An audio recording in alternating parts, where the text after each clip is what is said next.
ആളുകൾ എൻ്റെ അടുത്ത് വരാറുണ്ട്. അവർ ഒരുപാട് പ്രശ്നങ്ങളിൽ പെട്ടാണ് വരുന്നത്. അപ്പം ഞാൻ അവരുടെ പ്രശ്നങ്ങൾ എന്താണെന്ന് മനസ്സിലാക്കാൻ വേണ്ടിയിട്ട് അവരോട് ഗുരുതി പൂജ ചെയ്യാനായിട്ട് പറയും. അല്ലെങ്കിൽ മഹാശത്രു സംഹാര ഗുരുതി പൂജകളെല്ലാം വഴിപാടായിട്ട് ചെയ്ത് അതിലൂടെ എന്താണെന്നുള്ള പ്രശ്നം കണ്ടെത്തി അതിനു വേണ്ട പരിഹാരമാർഗങ്ങൾ കണ്ടെത്തി സ്വാമിയുടെ കൽപ്പന കൃത്യമായിട്ട് എടുത്തിട്ട് ഞാൻ അവരോട് കൃത്യമായ കാര്യങ്ങൾ പറയാറുണ്ട്. ആ കാര്യങ്ങൾക്കനുസൃതമായി ചെയ്തു പോയിട്ടുള്ള എല്ലാ ആൾക്കാരുടെയും കാര്യങ്ങൾ നടന്നിട്ടുള്ള അനുഭവങ്ങളാണ് എനിക്ക് ഏറ്റവും കൂടുതൽ.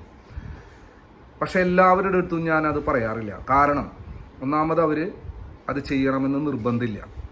കൃത്യമായി നമ്മുടെ ജീവിതത്തിൽ ഒരു മാറ്റം വേണം എന്നുണ്ടെങ്കിൽ നമ്മളത് കൃത്യമായി പാലിക്കണം. ഒരു പ്രശ്നം വന്നാൽ ആ പ്രശ്നത്തെ മാറ്റുന്നതിന് വേണ്ടി കാര്യങ്ങൾ ചെയ്യുക എന്ന് പറയുന്നത് അത്ര എളുപ്പമുള്ള കാര്യമൊന്നുമല്ല. പക്ഷെ നമുക്കത് മാറ്റിയേ പറ്റൂ, നമുക്ക് ഇന്നൊരു കാര്യം നേടിയേ പറ്റൂ എന്നുള്ള ചിന്തയുണ്ടെങ്കിൽ അതിനനുസൃതമായ കാര്യങ്ങൾ ക്ഷമയോടുകൂടിയും വിശ്വാസത്തോടു കൂടിയും കൃത്യമായി ചെയ്തിട്ടുണ്ടെങ്കിൽ നമുക്കതിൻ്റെ ഫലം കിട്ടും എന്നുള്ള ഉറപ്പാണ്. അത്രയും പവർഫുള്ളാണ് എനർജി എന്ന് പറയുന്ന ഒരു പ്രോസസ്സ്. പക്ഷെ അത് നമ്മൾ ചെയ്യുക തന്നെ വേണം. എന്നാൽ തന്നെയാണ് അതിൻ്റെ റിസൾട്ട് കിട്ടുള്ളൂ.